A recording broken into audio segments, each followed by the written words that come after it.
ইস্তিগফারের জন্য সবচেয়ে শ্রেষ্ঠ দোয়া হলো সাইয়্যিদুল ইস্তিগফার। সাইয়্যিদুল ইস্তিগফার হলো আল্লাহর কাছে ক্ষমা প্রার্থনার যত দোয়া আছে এর ভিতরে সবচেয়ে সেরা এবং শ্রেষ্ঠ দোয়া। শিখতে চান? আমরা অনেকেই জানি আলহামদুলিল্লাহ, প্রত্যেক ইমানদারের এই দোয়া মুখস্থ করা উচিত। সাইয়্যিদুল ইস্তিগফারের যে মর্ম, এর যে অর্থ, এটা যদি আপনি লক্ষ্য করেন আপনি দেখবেন সুবহানাল্লাহ, অত্যন্ত মর্মস্পর্শী, হৃদয়স্পর্শী, একেবারে অন্তরকে গলিয়ে দেওয়ার জন্য যথেষ্ট এরকম একটি দোয়া। তওবায়ে নাসুহা করলে আল্লাহ তাআলা সমস্ত পাপ মাফ করে দিবেন। সেটার জন্য প্রয়োজন হলো মন থেকে নিজের প্রতি নিজে ভৎসনা করা যে আমি কেন করলাম, লজ্জিত হওয়া, অনুতপ্ত হওয়া, আল্লাহর কাছে কায়ে মনোবাক্যে মাপ চাওয়া, চোখের পানি দিয়ে, মালিক জাহান্নামের আগুন সহ্য করার মতো ক্ষমতা নাই। এবার পাপের প্রায়শ্চিত্ত শুধু আখিরাতেই হবে তা নয়, দুনিয়াতেও এর প্রায়শ্চিত্ত আমার করতে হতে পারে। আল্লাহ আপনি আমাকে মাফ করে দেন, আমি আর কখনো করব না।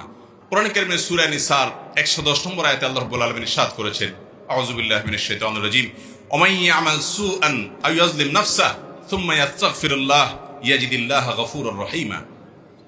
যে ব্যক্তি খারাপ কোনো কাজ করবে, ওয়া ইয়ামাল সুআ, কোন অপরাধ করবে, খারাপ কাজ করবে, হারাম কোনো কাজে লিপ্ত হবে, আও ইয়াজলিম নাফসাহু, অথবা যে ব্যক্তি নিজের প্রতি নিজে অবিচার করেছে, অন্যায় করে, পাপাচার করে জর্জরিত হয়ে গেছে, সুম্মা ইয়াস্তাগফিরুল্লাহ, এরপরে যদি সে আল্লাহর কাছে ইস্তিগফার করে, ক্ষমা প্রার্থনা করে, ইয়াজিদিল্লাহা গফুরুর রহিমা, সে আল্লাহ রাব্বুল আলামিনকে ক্ষমাশীল পাবে, অনুগ্রহকারী পাবে।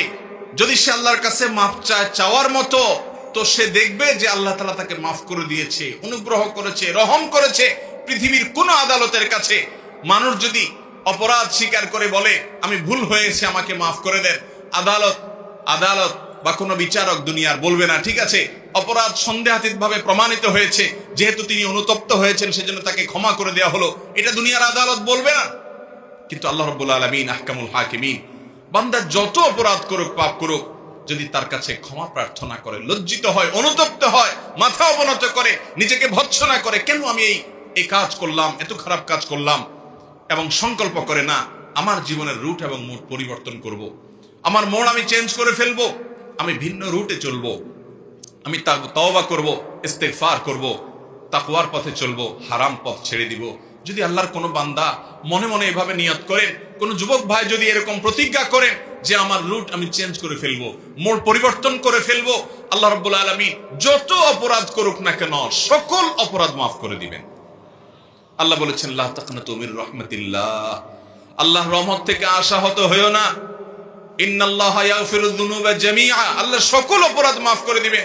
আমাদের অনেক যুবক ভাই আছেন, অনেক বোন আছে, অনেক বিভিন্ন বয়সের মানুষ আছেন, শয়তান তাদেরকে ওয়াসওয়াসা দেয় এই বলে তুই এত পাপ করেছিস, এত অপরাধ করেছিস, কোন মুখে আল্লাহর কাছে মাপ চাইবি, কোন মুখে আল্লাহর কাছে তওবা করবি, আল্লাহর কাছে কেমনে মাপ চাইবি, থাক দরকার নাই, এই মুখ নিয়ে আল্লাহর কাছে মাপ চাওয়ার মতো অবস্থা নাই। এই কথা যদি আপনার মনে কখনো জাগ্রত হয়, উদ্রেক হয়, তাহলে আপনি নিশ্চিত হয়ে যাবেন আপনার আশপাশে ইবলিস ভরে গেছে এবং আপনার উপরে ভর করেছে, আপনার ধ্বংসের চূড়ান্ত পথে আপনাকে নেয়ার জন্য সে চেষ্টা করছে। নিরাশ হওয়া এটা মুসলমানকে সাজে না। আপনার পাপ যত বেশি হোক না কেন, আল্লাহর রহমতের পাওয়ার তার চাইতে অনেক বেশি। এই জন্য দরকার হলো ইস্তিগফার, তওবায়ে নাসুহা। আল্লাহ আমাদেরকে তওবায়ে নাসুহা করার তৌফিক দান করুন। তওবায়ে নাসুহা করলে আল্লাহ তাআলা সমস্ত পাপ মাফ করে দিবেন। সেটার জন্য প্রয়োজন হলো মন থেকে নিজের প্রতি নিজে ভৎসনা করা যে আমি কেন করলাম, লজ্জিত হওয়া, অনুতপ্ত হওয়া, আল্লাহর কাছে কায়ে মনোবাক্যে মাপ চাওয়া, চোখের পানি দিয়ে, মালিক জাহান্নামের আগুন সহ্য করার মতো ক্ষমতা নাই। এবার পাপের প্রায়শ্চিত্ত শুধু আখিরাতেই হবে তা নয়, দুনিয়াতেও এর প্রায়শ্চিত্ত আমার করতে হতে পারে।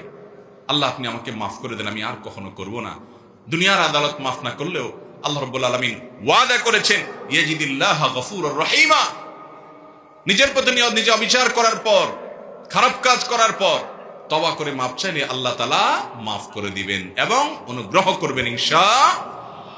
ভাইরা আমার, আল্লাহর কাছে মাফ চাওয়ার জন্য মনের এই অবস্থা হতে হবে, এটা হলো মূল বিষয়।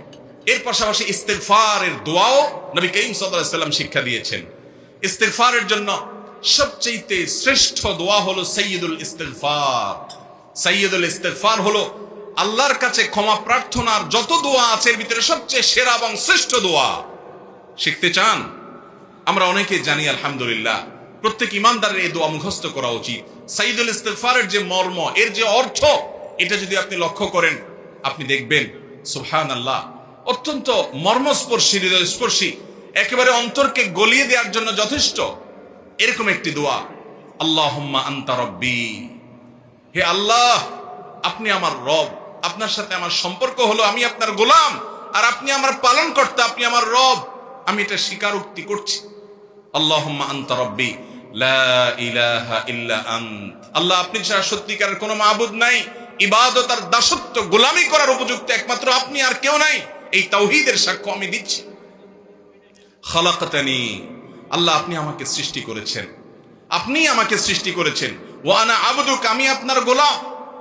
ওয়া আনা আলা আহদিকা ওয়া ওয়া'দিকা মাসতাতা'ত, আল্লাহ আমি আপনার সঙ্গে কৃত যে ওয়াদা আছে, আমি যে সৎপথে চলার প্রতিজ্ঞা করেছি, আমি যে ঈমান এনেছি, আমি যে স্বীকারোক্তি দিয়েছি যে আপনি আমার রব, এই ওয়াদার উপর, আপনার সঙ্গে করা অঙ্গীকারের উপরে যতটুকু সম্ভব আমি থাকার চেষ্টা করেছি। তবে এটা ঠিক যে আমি যতই চেষ্টা করি না কেন, যতই আমি প্রচেষ্টা চালাই না কেন, আমার দ্বারা অনেক অপরাধ হয়ে গেছে, অনেক গুনাহ হয়ে গেছে। আউযু বিকা মিন শাররি মা সানাত, আল্লাহ আমি যা করেছি, পাপাচার, অপকর্ম, গুনাহ, অপরাধ, আমার এই কর্মের যে ফল হতে পারে, এটার যে চরম পরিণতি হতে পারে, এর যে ক্ষতি হতে পারে, এর যে অনিষ্ট হতে পারে, এটা থেকে আমি